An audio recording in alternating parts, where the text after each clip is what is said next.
সুপ্রিয় দর্শক শ্রোতা, ইরানের উপর হামলার ভয়ঙ্করভাবে পাল্টা জবাব দিয়েছে ইরান। ইতিমধ্যে ইসরায়েলি সদর দপ্তর এবং মুসাদ ঘাঁটি গুঁড়িয়ে দেওয়া হয়েছে। ইরানের পাশে দাঁড়িয়েছে মুসলিম দেশগুলো, অন্যদিকে ইরানে অস্ত্রবোঝাই বিমান পাঠিয়েছে চীন।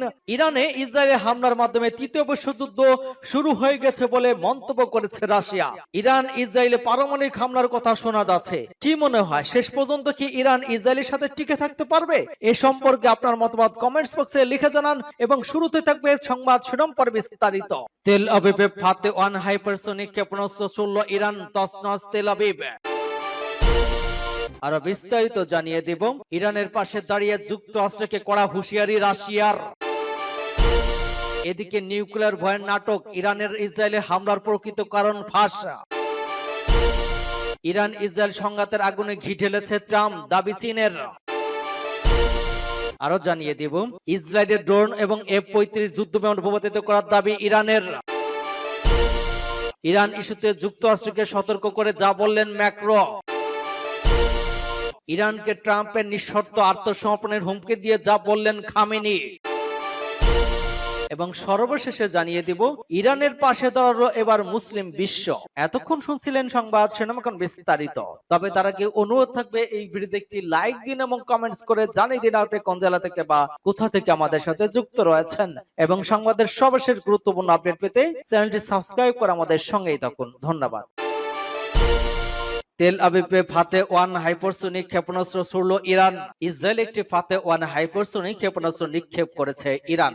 রাতে এটি ইসরায়েলকে লক্ষ্য করে ছোড়া হয়। 2024 সালের 1 অক্টোবর ইসরায়েলি ইরানের আক্রমণ সময় তারা কয়েক ডজন ফাতে ওয়ান ক্ষেপণাস্ত্র নিক্ষেপ করেছে। তবে বর্তমান যুদ্ধে ওই ক্ষেপণাস্ত্রটি প্রথমবারের মতো ব্যবহার করা হয়েছে বলে মনে হচ্ছে। ফাতে ক্ষেপণাস্ত্রটি প্রথম 2023 সালে উন্মোচিত হয়েছিল এবং ইরানের সর্বোচ্চ ধর্মী নেতা আয়াতুল্লাহ খামেনি এর নামকরণ করেছিলেন। আইআরজিসি ক্ষেপণাস্ত্রটি ইসরায়েল স্ট্রাইকার হিসেবে উল্লেখ করেছে এবং এর উন্মোচনের সময় ইরানের রাজধানী তেহরানে একটি বড় ব্যানার স্থাপন করা হয়েছিল, যেখানে হিব্রু ভাষায় লেখা ছিল তেল আবিবে 400 সেকেন্ড। যদিও আইআরজিসি দাবি করেছে যে ফাতে হাইপারসোনিক ক্ষেপণাস্ত্র, তবে সামরিক বিশেষজ্ঞ এর প্রকৃত হাইপারসোনিক ক্ষমতা নিয়ে সন্দেহ প্রকাশ করেছেন।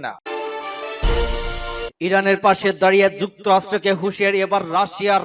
ইসরায়েলকে সরাসরি সামরিক সহায়তা নিয়ে যুক্তরাষ্ট্রকে হুঁশিয়ারি দিয়েছে রাশিয়া। বুধবার রাশিয়ার উপপরাষ্ট্রমন্ত্রী সের্গেই রিয়াবকভ সতর্ক করে বলেছেন, ইসরায়েলকে যুক্তরাষ্ট্র সাহায্য করলে মধ্যপ্রাচ্যে অস্থিতিশীল হয়ে উঠতে পারে। রুশ পররাষ্ট্র মন্ত্রণালয়ের বরাত দিয়ে সংবাদদাতা আল আরাবিয়ার এক প্রতিবেদনে বলা হয়েছে, ইসরায়েলকে সরাসরি সামরিক সহায়তা দেওয়ার বিরুদ্ধে যুক্তরাষ্ট্রকে সতর্ক করেছে রাশিয়া। এমনকি কোন ধরনের চিন্তা করার বিষয়ে ইন্টারফ্যাক্স সংবাদ সংস্থা রিয়াবকভকে উদ্ধৃত করে জানিয়েছে, রাশিয়া ইসরায়েলকে ওই ধরনের সহায়তা প্রদানের বিরুদ্ধে, এমনকি বিবেচনা করার বিরুদ্ধে মার্কিন যুক্তরাষ্ট্রকে সতর্ক করেছে। তিনি বলেছেন, মস্কো ইসরায়েল এবং ইরান উভয় দেশের সাথেই যোগাযোগ রাখছে। এদিকে রাশিয়ার রাষ্ট্রীয় বার্তা সংস্থা তার জানিয়েছে, রুশ president Vladimir Putin Israel Iran সংকট নিয়ে আমিরাতের রাষ্ট্রপতি মোহাম্মদ বিন জায়েদ আল নাহিয়ানের সঙ্গে ফোনে কথা বলেছেন। উভয় নেতা সংঘাতে গভীর উদ্বেগ প্রকাশ করে দ্রুত সমাধানের প্রয়োজনীয়তার কথা তুলে ধরেছেন। সূত্র টাইমস অফ ইসরায়েল। নিউক্লিয়ার বয়ের নাটক, ইরানে ইসরায়েলে হামলার প্রকৃত কারণ ফাঁস। ইরান ইসরায়েল সংঘাত দুটি পক্ষের প্রাণহানি বাড়ছে। বিশ্লেষকরা বলেছেন, ইসরায়েলের সাম্প্রতিক একতরফা এবং পরিকল্পিত ওই হামলা প্রতিরোধমূলক ছিল না, বরং এর পিছনে রয়েছে রাজনৈতিক উদ্দেশ্য। ইসরায়েল সরকার দাবি করেছে, ইরানে পরমাণু অস্ত্র তৈরির তাৎক্ষণিক এবং অনিবার্য হুমকি রোধেই ওই হামলা চালানো হয়েছে। তবে আন্তর্জাতিক পরমাণু শক্তি সংস্থার 12 জনের প্রতিবেদনে এমন কোন নতুন তথ্য ছিল না যা ওই হামলার অবলম্বন হতে পারে। এমনকি ইসরায়েল নিজেও স্বীকার করেছে, তারা ইরানের পরমাণু কর্মসূচি পুরোপুরি ধ্বংস করতে সক্ষমতা রাখে না। এছাড়া ইসরায়েল সাম্প্রতিক হামলা শুধু পারমাণবিক স্থাপনা নয়, সামরিক ঘাঁটি, তেল, গ্যাস ডিপো এবং উচ্চপদস্থ সামরিক কর্মকর্তাদের লক্ষ্য করে আঘাত হানা হয়েছে। এর মধ্যে অন্যতম ছিলেন ইরানের সাবেক প্রতিরক্ষা মন্ত্রী ও সর্বোচ্চ নেতার উপদেষ্টা আলী শামখানি। যদিও তার মৃত্যুর খবর আনুষ্ঠানিকভাবে নিশ্চিত করেনি ইরান সরকার। বিশ্লেষকদের মতে, ইসরায়েল সরকার শিরোচ্ছেদ কৌশল অবলম্বন করেছে, যার উদ্দেশ্য শীর্ষ নেতাদের হত্যা করে শত্রুপক্ষের স্থিতিশীলতা নষ্ট করা। একই সঙ্গে নেতানিয়াহু সরকার ইঙ্গিত তারা তেহরানের সরকার পরিবর্তনের ইচ্ছা পোষণ করেছেন। এদিকে সমালোচকদের ভাষ্য, গাজা ইসরায়েলি মানবাধিকার লঙ্ঘন, আইসিসির গ্রেপ্তারি পরোয়ানা, আন্তর্জাতিক চাপ এবং ফিলিস্তিন রাষ্ট্রের স্বীকৃতি ইস্যুতে দৃষ্টি সরাতে ওই ইরান হামলা চালানো হয়েছে। এই পরিস্থিতি ইসরায়েলের নিরাপত্তার সংজ্ঞা নিয়ে নতুন করে প্রশ্ন উঠেছে, একই কেবল নিরঙ্কুশ ক্ষমতা ধরে রাখার কৌশল? নেতানিয়াহু সরকার ওই পদক্ষেপ ভবিষ্যতে তাকে আন্তর্জাতিক আদালত কিংবা অভ্যন্তরীণ রাজনীতিতে বাঁচাতে পারবে কিনা তা নিয়ে সংশয় থেকে যাচ্ছে। তবে ইসরায়েলের বর্তমান জনমত নেতানিয়াহুর পক্ষে গেছে বলে মনে করছেন বিশ্লেষকরা। ইরান ইসরায়েল সংঘাতের আগুনে ঢি ঢেলেছেন ট্রাম্প, দাবি চীনের। চীন অভিযোগ করেছে ইরান ইসরায়েলের মধ্যকার চলমান সংঘাতের আগুনে ঘি ঢেলেছেন যুক্তরাষ্ট্রের প্রেসিডেন্ট ডোনাল্ড ট্রাম্প। ওই তথ্য জানিয়েছে পশ্চিমা বার্তা সংস্থা এএফপি। মূলত ইরানের নাগরিকদের তেহরান ছেড়ে চলে যেতার পরই ট্রাম্পের বিরুদ্ধে ওই অভিযোগ এনেছে চীন। কয়েক দশকের শত্রু হওয়াপূর্ণ সম্পর্ক এবং পরোক্ষ যুদ্ধের পর গত শুক্রবার ইরানের সামরিক এবং পরমাণু স্থাপনা লক্ষ্য করে বিমান হামলা শুরু করে ইসরায়েল। বেনিয়ামিন নেতানিয়াহু সরকারের দাবি, ইরান যাতে পরমাণু অস্ত্র তৈরি করতে না পারে সে কারণে তারা ওই হামলা শুরু করেছে। তবে তেহরান বরাবরই বলেছে শুধু শান্তিপূর্ণ কাজেই তাদের পরমাণু প্রকল্প ব্যবহার করা হবে। টানা 5 দিন ধরে চলছে দুই পক্ষের সংঘাত। এতে বড় আকারে মধ্যপ্রাচ্যের সংঘাত ছড়িয়ে পড়ার আশঙ্কা দেখা দিয়েছে। ওই পরিস্থিতিতে যুক্তরাষ্ট্র ইরানের মধ্যে চলমান পরমাণু চুক্তির আলোচনা ভেস্তে গিয়েছে। রোববার ওমানের 6ষ্ঠ দফার আলোচনা হওয়ার কথা থাকলেও তা বাতিল হয়। তবে এখনো ইরানকে আলোচনার টেবিলে ফেরানোর চেষ্টা করছে মার্কিন নেতা। পাশাপাশি ট্রাম্প সামাজিক মাধ্যম ট্রুথ সোশ্যালে এক ব্যতিক্রম সতর্কবার্তা দেন। তিনি পোস্ট করেন, সবার উচিত অবিলম্বে তেহরান ছেড়ে যাওয়া। ট্রাম্পের ওই মন্তব্য নিয়ে এক প্রশ্নের জবাবে চীনের পররাষ্ট্র মুখপাত্র গুও জিয়াওকুন বলেছেন, আগুনে ঘিটালা, হুমকি দেওয়া, চাপ সৃষ্টি এসবের মাধ্যমে সংকট নিরসন সম্ভব নয়, বরং এগুলো সংঘাতকে আরো বাড়িয়ে তুলবে এবং ছড়িয়ে দিবে। তিনি আরো বলেন, ইসরায়েলের উপর যেসব দেশের বিশেষ প্রভাব রয়েছে চীন তাদেরকে পরিস্থিতি অনুযায়ী দায়িত্ব পালনের আহ্বান জানাচ্ছে। তাদের উচিত দ্রুত পদক্ষেপ নিয়ে উত্তেজনা কমানো এবং এই সংঘাতকে আরো ছড়িয়ে পড়া থেকে প্রতিহত করা। পাশাপাশি ইসরায়েলের অবস্থানত চীনা নাগরিকদের যত দ্রুত সম্ভব দেশটি ছেড়ে যাওয়ার আহ্বান জানিয়েছে ইসরায়েলের চীনের দূতাবাস। ইসরায়েলের ড্রোন এবং F-35 যুদ্ধ বিমান ভূপাতিত করার দাবি ইরানের। ইরানে হামলা অব্যাহত রেখেছে ইসরায়েল। হামলায় ড্রোন এবং যুদ্ধ বিমান ব্যবহার করেছে দেশটির সামরিক বাহিনী।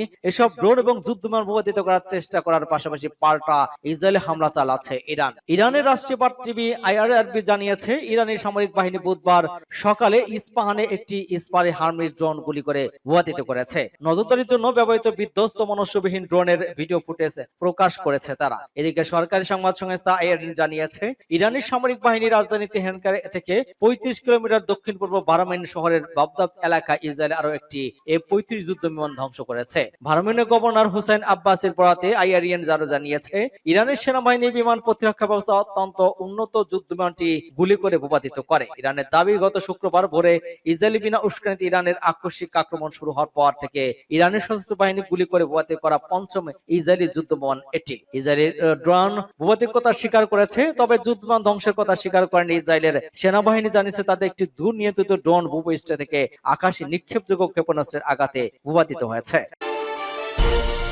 ইরান ইস্যুতে যুক্তরাষ্ট্রকে সতর্ক করে যা বললেন ম্যাক্রো। ফ্রান্সের প্রেসিডেন্ট ইমানুয়েল ম্যাক্রো বলেছেন, ইরানের সঙ্গে কূটনৈতিক আলোচনায় পুনরায় শুরুর ক্ষেত্রে যুক্তরাষ্ট্রের গুরুত্বপূর্ণ ভূমিকা রয়েছে। তেহরানের সরকারের উৎখাতের চেষ্টা করলে তা মধ্যপ্রাচ্যে বিশৃঙ্খলা বাড়বে বলেও যুক্তরাষ্ট্রকে সতর্ক করেছেন তিনি। বুধবার এক প্রতিবেদনে তথ্য জানিয়েছে কাতার ভিত্তিক সংবাদ মাধ্যম আল জাজিরা। কানাডার G7 সম্মেলনে সাংবাদিকদের সঙ্গে আলাপকারী ম্যাক্রো বলেন, আমরা চাই না ইরান পারমাণবিক অস্ত্র তৈরি করুক, কিন্তু সবচেয়ে বড় ভুল হবে সামরিক হামলা চালিয়ে সরকার পরিবর্তনের চেষ্টা করা। এতে শুধু অস্থিতিশীলতা বাড়বে। ইরানের পরমাণু নিরস্ত্রীকরণ ইস্যুতে পুনরায় আলোচনা শুরু করার পর জোর দিয়ে তিনি বলেন, আমাদের দায়িত্ব হলো যত দ্রুত সম্ভব আলোচনা পুনরায় শুরু করা, যাতে পারমাণবিক ক্ষেপণাস্ত্র ইস্যুতে একটি দিক নির্দেশনা নির্ধারণ করা যায়। ইরাক লিবিয়ার মার্কিন নেতৃত্বাধীন আগ্রাসনের পরিণতির কথা ইঙ্গিত করে ম্যাক্রো বলেন, 2003 সালে ইরাকে যা করা হয়েছিল কেউ কি মনে করেছিল সেটি ভালো সিদ্ধান্ত ছিল? পরবর্তী দশকে লিবিয়া যা হয়েছিল সেটি কি ভালো সিদ্ধান্ত ছিল? না। ফ্রান্সের প্রেসিডেন্ট এই মন্তব্য এমন সময় এলো যখন মার্কিন প্রেসিডেন্ট ডোনাল্ড ট্রাম্প ইরানকে অবশ্যই আত্মসমর্পণ করতে বলেছেন। যদিও ইরানের সহজে কোনো ধরনের সামরিক পদক্ষেপের পরিবর্তে কূটনীতিকভাবে পরিস্থিতি সমাধানের পক্ষাবস্থান নিয়েছেন ম্যাক্রো। ইরানকে ট্রাম্পের নিঃশর্ত আত্মসমর্পণের হুমকি নিয়ে যা বললেন খামেনি। ইরানকে মার্কিন প্রেসিডেন্ট ডোনাল্ড ট্রাম্পের নিঃশর্ত আত্মসমর্পণের হুমকি দিয়ে এবার প্রতিক্রিয়া জানালেন ইরানের সর্বোচ্চ ধর্মীয় নেতা আয়াতুল্লাহ আলী খামেনি। তিনি বলেছেন, এই জাতি কোনো চাপের কাছে আত্মসমর্পণ করবে না। ইরানিরা কখনো কোনো আরোপিত যুদ্ধ বা শান্তি মেনে নেবে না, আত্মসমর্পণও করবে না। বুধবার দেশটির বার্তা সংস্থা তাসনিমের বরাত দিয়ে জানানো হয়েছে, টেলিভিশন সম্প্রচারিত এক ভাষণে খামেনি কথা বলেন। তিনি যুক্তরাষ্ট্রের প্রেসিডেন্ট ডোনাল্ড ট্রাম্পের সাম্প্রতিক বক্তব্যের প্রসঙ্গে তিনি বলেন, যারা ইরান এবং ইতিহাসকে চেনেন তারা জানেন ইরানিদের সঙ্গে হুমকির ভাষা কথা বলেও তারা ভালোভাবে সাড়া দেন না। খামেনি আরো হুঁশিয়ারি বলেন, মার্কিনদের এটা বুঝতে হবে যে কোনো সামরিক খরচ থেকে অপরিবর্তন এবং ভয়াবহ পরিণতি ডেকে আনবে। ইরানি জাতি সম্মান এবং স্বাধীনতার প্রশ্নে কখনো আপোষ করে না। সূত্র আল জাজিরা। ইরানের পাশে দাঁড়ালো এবার মুসলিম বিশ্ব। ইরান ইসরায়েলের হামলাকে ঘরোয়া এবং আন্তর্জাতিক আইন লঙ্ঘন বলেছে জর্ডান। জর্ডানের পররাষ্ট্রমন্ত্রী আইমান সাফাদির সাথে ফোন আলাপ ইরানি পররাষ্ট্রমন্ত্রী আব্বাস আরগোসি বলেন, ইরান দৃঢ়ভাবে ওই হামলার জবাব দেবে। সকালে তেহরানে কয়েকটি বিস্ফোরণ হয়, পরে ওই হামলার দায় স্বীকার করে ইসরায়েলি হামলার ইরানের কয়েকজন কমান্ডার এবং বিজ্ঞানী নিহত হন। এর আগে 4 মুসলিম দেশ তুরস্ক, ওমান, ইন্দোনেশিয়া, সৌদি আরব স্পষ্ট ভাষায় ওই হামলা নিন্দা জানিয়েছে। তারা বলেছে এটি আঞ্চলিক নিরাপত্তা এবং স্থিতিশীলতায় হুমকিতে ফেলেছে। এদিকে জাতিসংঘ অস্ট্রেলিয়া, নিউজিল্যান্ড, জাপান স্থিতিশীল এবং সংযম বজায় রাখার আহ্বান জানিয়েছে। অস্ট্রেলিয়া বলেছে মধ্যপ্রাচ্যে অস্থিরতা আরো বাড়লে তা বিশ্ব নিরাপত্তার জন্য হুমকিতে পরিণত হতে পারে। অপরদিকে নিউজিল্যান্ড এবং জাপান বলেছে সামরিক পদক্ষেপ গ্রহণ সমাধান নিয়ে আসে না, তাই সবাইকে আলাপ আলোচনার মাধ্যমে সমস্যা সমাধানে অগ্রাধিকার দিতে হবে।